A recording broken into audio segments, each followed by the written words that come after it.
Akashvani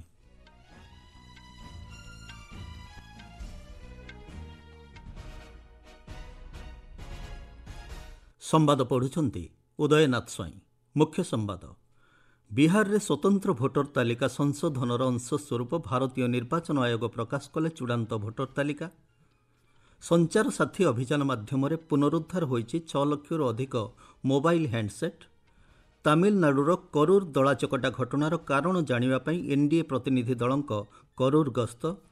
Vietnam ରେ ଘୂର୍ଣ୍ଣିଝଡ଼ ବୁଆଲୋଇରେ ମୃତ୍ୟୁ ସଂଖ୍ୟା 26କୁ ବୃଦ୍ଧି ଏବଂ ଭାରତ ଓ ଶ୍ରୀଲଙ୍କା ମଧ୍ୟରେ ଆଇସିସି ମହିଳା ଏକଦିବସୀୟ କ୍ରିକେଟ ବିଶ୍ୱକପ୍ର ଉଦ୍ଘାଟନୀ ମୁକାବିଲା ଜାରି। ନିର୍ବାଚନ ହେବାକୁ ଥିବା ବିହାରରେ ସ୍ୱତନ୍ତ୍ର ଭୋଟର ତାଲିକା ସଂଶୋଧନର ଅଂଶସ୍ୱରୂପ ଭାରତୀୟ ନିର୍ବାଚନ ଆୟୋଗ ଆଜି ଚୂଡ଼ାନ୍ତ ଭୋଟର ତାଲିକା ପ୍ରକାଶ କରିଛନ୍ତି। ଏହା ଆୟୋଗର ସରକାରୀ ୱେବସାଇଟ୍ରେ ଉପଲବ୍ଧ ରହିଛି। ବିହାରର ମୁଖ୍ୟ ନିର୍ବାଚନ ଅଧିକାରୀଙ୍କ କାର୍ଯ୍ୟାଳୟ ଅନୁଯାୟୀ ଭୋଟର ତାଲିକାର ନକଲ ସମସ୍ତ ଜିଲ୍ଲା ନିର୍ବାଚନ ଅଧିକାରୀ ତଥା ଜିଲ୍ଲା ମାଜିଷ୍ଟ୍ରେଟଙ୍କ ପାଖରେ ଉପଲବ୍ଧ କରାଯିବ। ଦୂରସଞ୍ଚାର ବିଭାଗର ସଂଚାର ସାଥୀ ଅଭିଯାନ 6 ଲକ୍ଷରୁ ଅଧିକ ହଜିଯାଇଥିବା ଏବଂ ଚୋରି ହୋଇଯାଇଥିବା ମୋବାଇଲ ହ୍ୟାଣ୍ଡସେଟ୍ ପୁନରୁଦ୍ଧାରକୁ ସହଜ କରି ଗୁରୁତ୍ୱପୂର୍ଣ୍ଣ ସଫଳତା ହାସଲ କରିଛି। ଏହି ସଫଳତା ସହ ଯୋଗାଯୋଗ ମନ୍ତ୍ରଣାଳୟ ଡିଜିଟାଲ ଗଭର୍ଣ୍ଣାନ୍ସ ପ୍ରତି ନାଗରିକଙ୍କ ବିଶ୍ୱାସକୁ ଆହୁରି ମଜବୁତ କରିଛି। ବର୍ଦ୍ଧିତ ପୁନରୁଦ୍ଧାର ହାର ଦୂରସଞ୍ଚାର ବିଭାଗ ଏବଂ ରାଜ୍ୟ ପୁଲିସ ମଧ୍ୟରେ ବର୍ଦ୍ଧିତ ସହଯୋଗକୁ ଦର୍ଶାଉଛି। ମନ୍ତ୍ରଣାଳୟ ଏକ ବିବୃତ୍ତିରେ କହିଛି, ଡିଜିଟାଲ ବାଇ ଡିଜାଇନ୍ ଥିମ୍ ଉପରେ ନିର୍ମିତ ସଂଚାର ସାଥୀ ମୋବାଇଲ ଚୋରି ମୁକାବିଲାରେ ଗୁରୁତ୍ୱପୂର୍ଣ୍ଣ ଅବଦାନ ରଖିଛି। ଡିଜିଟାଲ ସୁରକ୍ଷା ସୁନିଶ୍ଚିତ କରି ମନ୍ତ୍ରଣାଳୟ ନାଗରିକମାନଙ୍କୁ ସଂଚାର ସାଥୀ ପୋର୍ଟାଲ ଏବଂ ମୋବାଇଲ ଆପ୍ରେ ହଜିଯାଇଥିବା କିମ୍ବା ଚୋରି ହୋଇଯାଇଥିବା ମୋବାଇଲ ହ୍ୟାଣ୍ଡସେଟ୍ ରିପୋର୍ଟ କରିବାକୁ ଅନୁରୋଧ କରିଛି। ତାମିଲନାଡୁର କରୂରରେ ଦଳାଚକଟା ଘଟଣାର କାରଣ ଜାଣିବା ପାଇଁ ପାର୍ଲାମେଣ୍ଟ ସଦସ୍ୟ ହେମା ମାଳିନୀଙ୍କ ନେତୃତ୍ୱରେ ଏନଡିଏର ଏକ ପ୍ରତିନିଧି ଦଳ କରୂରକୁ ଦିନିକିଆ ଗସ୍ତରେ ଯାଇଛନ୍ତି। ସେମାନେ ଦଳାଚକଟାରେ ଆହତ ହୋଇଥିବା ଏବଂ ଡାକ୍ତରଖାନାରେ ଚିକିତ୍ସାଧୀନ ଥିବା ଲୋକଙ୍କୁ ଭେଟିଛନ୍ତି। ଗତକାଲି କେନ୍ଦ୍ର ଅର୍ଥମନ୍ତ୍ରୀ ନିର୍ମଳା ସୀତାରମଣ ଏବଂ କେନ୍ଦ୍ର ସୂଚନା ଓ ପ୍ରସାରଣ ରାଷ୍ଟ୍ରମନ୍ତ୍ରୀ ଡକ୍ଟର ଏଲ୍ ମୁରୁଗାନ୍ କରୂର ଦଳାଚକଟା ପୀଡ଼ିତଙ୍କ ଶୋକସନ୍ତପ୍ତ ପରିବାରକୁ ଭେଟିଥିଲେ। ଇତିମଧ୍ୟରେ କରୂର ଦଳାଚକଟା ମାମଲାରେ ତାମିଲନାଡୁ ପୁଲିସ 3 ଜଣଙ୍କୁ ଗିରଫ କରିଛି। କେନ୍ଦ୍ର ବିଜ୍ଞାନ ଓ ପ୍ରଯୁକ୍ତି ବିଦ୍ୟା ମନ୍ତ୍ରୀ ଜିତେନ୍ଦ୍ର ସିଂ କହିଛନ୍ତି, ଭାରତର ଔଷଧ ରପ୍ତାନୀ ବର୍ତ୍ତମାନ ପ୍ରାୟ $27 ବିଲିୟନ ରହିଛି ଓ ଚଳିତ ବର୍ଷ ସୁଦ୍ଧା $30 ବିଲିୟନ ଅତିକ୍ରମ କରିବ ବୋଲି ଆଶା କରାଯାଉଛି।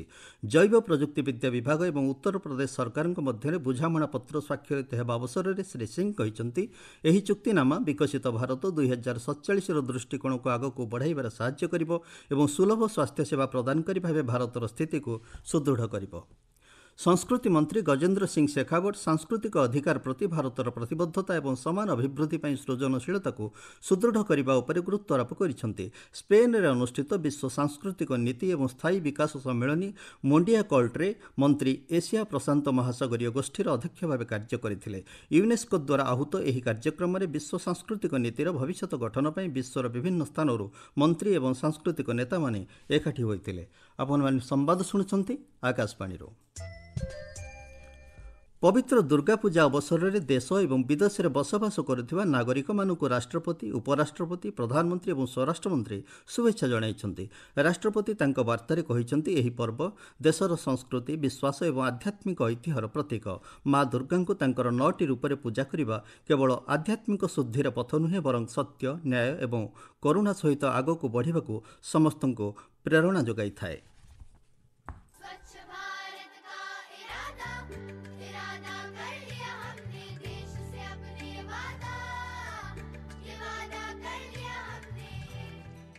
ଏବେ ଦେଶରେ ପାଳନ କରାଯାଉଛି ସେବା ପର୍ବ।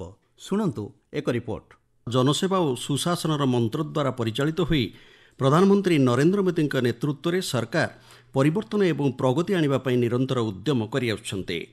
ଆମର ସ୍ୱତନ୍ତ୍ର ଧାରାବାହିକ ସେବା ପର୍ବରେ ଆସନ୍ତୁ ଜାଣିବା, ଗ୍ରୁପ୍ କ୍ୟାପ୍ଟେନ୍ ଶୁଭାଂଶୁ ଶୁକ୍ଳାଙ୍କ ମହାକାଶକୁ ଐତିହାସିକ ଯାତ୍ରା କିଭଳି ଭାରତର ମହତ୍ୱାକାଂକ୍ଷୀ ମହାକାଶ କାର୍ଯ୍ୟକ୍ରମକୁ ଆଗକୁ ନେବା ସହ ଅନୁସନ୍ଧାନରେ ଏକ ନୂତନ ଯୁଗକୁ ପ୍ରେରଣା ଯୋଗାଇଛି। ଗ୍ରୁପ୍ କ୍ୟାପ୍ଟେନ୍ ଶୁଭାଂଶୁ ଶୁକ୍ଳା ଆନ୍ତର୍ଜାତିକ ମହାକାଶ କେନ୍ଦ୍ରକୁ ଯାତ୍ରା କରି ପ୍ରଥମ ଭାରତୀୟ ମହାକାଶଚାରୀ ଭାବେ ଇତିହାସ ରଚିଥିଲେ। ସେତେବେଳେ ସେ 140 କୋଟି ଭାରତୀୟଙ୍କ ଆକାଂକ୍ଷାକୁ ନିଜ ସହ ବହନ କରିଥିଲେ। ଏହି ସଫଳତା ଏକ ବିଚ୍ଛିନ୍ନ ଘଟଣା ନୁହେଁ, ବରଂ ପ୍ରଧାନମନ୍ତ୍ରୀ ନରେନ୍ଦ୍ର ମୋଦିଙ୍କ ନେତୃତ୍ୱରେ ମହାକାଶ ଅନୁସନ୍ଧାନ କ୍ଷେତ୍ରରେ ଭାରତର ବୃହତ ମହତ୍ୱାକାଂକ୍ଷାର ଏକ ଅଂଶ। ଆନ୍ତର୍ଜାତିକ ମହାକାଶ କେନ୍ଦ୍ରରେ ଥିବା ମହାକାଶଚାରୀଙ୍କ ସହ କଥାବାର୍ତ୍ତା ସମୟରେ ପ୍ରଧାନମନ୍ତ୍ରୀ ଶ୍ରୀ ମୋଦି କହିଥିଲେ ଭାରତର ପ୍ରଥମ ମାନବ ମହାକାଶ ମିଶନ ଗଗନଯାନର ସଫଳତା ପାଇଁ ଏହା ପ୍ରଥମ ପଦକ୍ଷେପ। आज मैं विश्वास से कह सकता हूं कि ये भारत के गगनयान मिशन की सफलता का पहला अध्याय है। आपकी यह ऐतिहासिक यात्रा सिर्फ अंतरिक्ष तक सीमित नहीं है, यह हमारी विकसित भारत की यात्रा को तेज गति और नई मजबूती देगी। भारत दुनिया के लिए स्पेस की नई संभावनाओं के द्वार खोलने जा रहा है। ମହାକାଶରେ ଥିବା ସମୟରେ ଶ୍ରୀ ଶୁକ୍ଲା ଏବଂ ତାଙ୍କ ଦଳ ଭାରତୀୟ ଗବେଷଣା ପ୍ରତିଷ୍ଠାନଗୁଡ଼ିକ ପକ୍ଷରୁ ବିକଶିତ 7ଟି ମାଇକ୍ରୋଗ୍ରାଭିଟି ପରୀକ୍ଷଣର ସଫଳତାର ସଞ୍ଚାଳନ କରିଥିଲେ। ଏହି ପରୀକ୍ଷଣଗୁଡ଼ିକ ଭବିଷ୍ୟତର ଗ୍ରହ ମିଶନ ଏବଂ ଦୀର୍ଘକାଳୀନ ମହାକାଶ ଅବସ୍ଥାନ ପାଇଁ ଗୁରୁତ୍ୱପୂର୍ଣ୍ଣ ତଥ୍ୟ ପ୍ରଦାନ କରିଛି। ଭାରତର ମହାକାଶ ମହାକାଂକ୍ଷାକୁ ଗ୍ରୁପ୍ କ୍ୟାପ୍ଟେନ୍ ଶୁକ୍ଲା ଅତି ସୁନ୍ଦର ଭାବେ ପରିପ୍ରକାଶ କରିଥିଲେ। ମିଶନର ବିଦାୟୀ ସମାରୋହରେ ସେ କହିଥିଲେ, ଉପରୁ ଦେଖିଲେ ଆଜିର ଭାରତ ମହତ୍ୱାକାଂକ୍ଷୀ, ନିର୍ଭୀକ ଏବଂ ଆତ୍ମବିଶ୍ୱାସୀ ପ୍ରତୀୟମାନ ହେଉଛି। आज का भारत स्पेस से महत्वाकांक्षी दिखता है। आज का भारत निडर दिखता है। आज का भारत कॉन्फिडेंट दिखता है। आज का भारत गर्व से पूर्ण दिखता है। और इन्हीं सब कारणों की वजह से मैं एक बार फिर से कह सकता हूँ कि आज का भारत अभी भी सारे जहाँ से अच्छा दिखता है। ଶୁଭାଂଶୁ ଶୁକ୍ଲାଙ୍କ ମହାକାଶ ଯାତ୍ରା ଭବିଷ୍ୟତର ମାନବ ମହାକାଶ ଉଡ଼ାଣ, ଏକ ଭାରତୀୟ ମହାକାଶ କେନ୍ଦ୍ର ଏବଂ ଚନ୍ଦ୍ରକୁ ଜଣେ ଭାରତୀୟଙ୍କୁ ପଠାଇବାର ଦୃଷ୍ଟିକୋଣ ପାଇଁ ପଥ ପ୍ରଶସ୍ତ କରେ, ଯାହା ପ୍ରଧାନମନ୍ତ୍ରୀ ନରେନ୍ଦ୍ର ମୋଦିଙ୍କ ନେତୃତ୍ୱରେ ଭାରତର ମହତ୍ୱାକାଂକ୍ଷୀ ମହାକାଶ କାର୍ଯ୍ୟସୂଚୀରେ ମାଇଲଖୁଣ୍ଟ ଭାବେ ଚିହ୍ନିତ ହୁଏ। ଆକାଶବାଣୀ ସମ୍ବାଦ ବିଭାଗ ପାଇଁ ମୁଁ ମହେନ୍ଦ୍ର କୁମାର ମାଝୀ।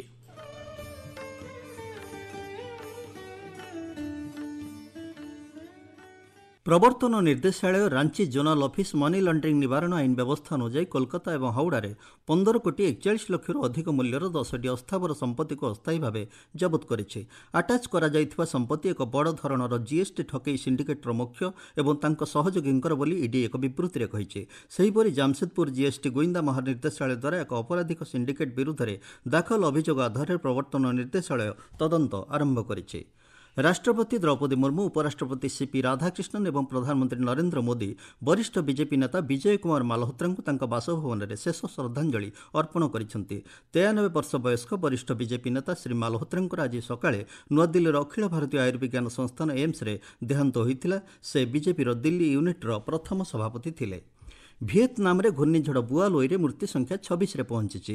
22 ଜଣ ଏବେ ବି ନିଖୋଜ ଅଛନ୍ତି। ଚଳିତ ବର୍ଷ ଭିଏତନାମରେ ସବୁଠାରୁ ଭୟଙ୍କର ଏହି ବାତ୍ୟା ପ୍ରବଳ ବର୍ଷା ଆଣିବା ସହ ବନ୍ୟା ସୃଷ୍ଟି କରିଛି। ବିମାନ ଏବଂ ରେଳ ସେବା ବାଧାପ୍ରାପ୍ତ ହୋଇଛି।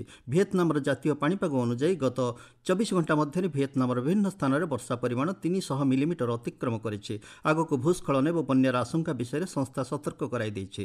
ଭିଏତନାମ ପ୍ରଧାନମନ୍ତ୍ରୀ ଫାମ୍ ମିନ୍ ଚିନ୍ ସ୍ଥାନୀୟ କର୍ତ୍ତୃପକ୍ଷଙ୍କୁ ଜରୁରୀ ପଦକ୍ଷେପ ନେବାକୁ ନିର୍ଦ୍ଦେଶ ଦେବା ସହ କ୍ଷତିଗ୍ରସ୍ତ ଶିକ୍ଷାନୁଷ୍ଠାନ ଏବଂ ଡାକ୍ତରଖାନାଗୁଡ଼ିକର ମରାମତି ପାଇଁ ନିର୍ଦ୍ଦେଶ ଦେଇଛନ୍ତି। ବିଶ୍ୱ ପାରା ଆଥଲେଟିକ୍ସ ଚାମ୍ପିୟନସିପ୍ରେ ଭାରତର ଯୋଗେଶ ଖୁରାନିଆ ରୌପ୍ୟ ପଦକ ବିଜୟୀ ହୋଇଛନ୍ତି। ଆଜି ନୂଆଦିଲ୍ଲୀର ଜବାହରଲାଲ ନେହେରୁ ଷ୍ଟାଡିୟମରେ ପୁରୁଷ ଡିସ୍କସ୍ ଥ୍ରୋ F56 ଫାଇନାଲରେ ତାଙ୍କର ଦ୍ୱିତୀୟ ପ୍ରୟାସରେ 42.49 ମିଟର ଡିସ୍କସ୍ ଫିଙ୍ଗି ସର୍ବୋତ୍ତମ ପ୍ରଦର୍ଶନ କରିଛନ୍ତି। ସେହିପରି ବ୍ରାଜିଲର କ୍ଲାଉଡିନେ ବାଟିଷ୍ଟା ସ୍ୱର୍ଣ୍ଣ ପଦକ ବିଜୟୀ ହୋଇଥିବା ବେଳେ ଗ୍ରୀସର କନଷ୍ଟାଣ୍ଟିନୋସ୍ ଜୋନିସ୍ କାଂସ୍ୟ ପଦକ ବିଜୟୀ ହୋଇଛନ୍ତି। କ୍ରିକେଟ୍। ଆଇସିସି ମହିଳା ଏକ ଦିବସୀୟ କ୍ରିକେଟ୍ ବିଶ୍ୱକପ୍ 2025 ଆଜିଠାରୁ ଆରମ୍ଭ ହୋଇଛି। ଗୌହାଟୀର ବର୍ଷାପାରା କ୍ରିକେଟ୍ ଷ୍ଟାଡିୟମରେ ଆୟୋଜକ ଭାରତ ଏବଂ ଶ୍ରୀଲଙ୍କା ମଧ୍ୟରେ ଉଦ୍ଘାଟନୀ ମୁକାବିଲା ଜାରି ରହିଛି। ଶ୍ରୀଲଙ୍କା ଟସ୍ ଜିତି ଭାରତକୁ ବ୍ୟାଟିଂ ପାଇଁ ଆହ୍ୱାନ କରିଥିବା ବେଳେ ସମ୍ବାଦଟି ପ୍ରସ୍ତୁତ ହେବା ବେଳକୁ ଭାରତ 40 ଓଭରରେ 6 ୱିକେଟ୍ ହରାଇ 210 ରନ୍ ସଂଗ୍ରହ କରିଛି। ବର୍ଷା ଯୋଗୁଁ ମ୍ୟାଚ୍ 50 ଓଭର ପରିବର୍ତ୍ତେ 48 ଓଭର ଖେଳାଯିବ। 2025 ମହିଳା ବିଶ୍ୱକପ୍ର ତ୍ରୟୋଦଶ ସଂସ୍କରଣରେ 50 ଓଭର ମ୍ୟାଚ୍ ଖେଳାଯିବାକୁ ରହିଛି। ଏଥିରେ 8ଟି ଦଳ ଅଷ୍ଟ୍ରେଲିଆ, ଇଂଲଣ୍ଡ, ଭାରତ, ନ୍ୟୁଜିଲାଣ୍ଡ, ଦକ୍ଷିଣ ଆଫ୍ରିକା, ଶ୍ରୀଲଙ୍କା, ବାଂଲାଦେଶ ଓ ପାକିସ୍ତାନ ଭାଗ ନେଉଛନ୍ତି। ଏହି ଦଳଗୁଡ଼ିକ ଭାରତର 4ଟି ସ୍ଥାନରେ ଏବଂ କଲମ୍ବୋର ଗୋଟିଏ ସ୍ଥାନରେ 28ଟି ଲିଗ୍ ମ୍ୟାଚ୍ରେ ପ୍ରତିଦ୍ୱନ୍ଦ୍ୱିତା କରିବେ। ଭାରତ ଓ ପାକିସ୍ତାନ ମଧ୍ୟରେ ଆସନ୍ତା ମାସ 5 ତାରିଖରେ କଲମ୍ବୋରେ ମ୍ୟାଚ୍ ଅନୁଷ୍ଠିତ ହେବ। ଗ୍ରୁପ୍ ପର୍ଯ୍ୟାୟ ଶେଷରେ 4ଟି ଦଳ ସେମିଫାଇନାଲକୁ ଉନ୍ନୀତ ହେବେ। ମୁଖ୍ୟ ସମ୍ବାଦ ପୁଣି ଥରେ। ବିହାରରେ ସ୍ୱତନ୍ତ୍ର ଭୋଟର ତାଲିକା ସଂଶୋଧନର ଅଂଶସ୍ୱରୂପ ଭାରତୀୟ ନିର୍ବାଚନ ଆୟୋଗ ପ୍ରକାଶ କଲେ ଚୂଡ଼ାନ୍ତ ଭୋଟର ତାଲିକା।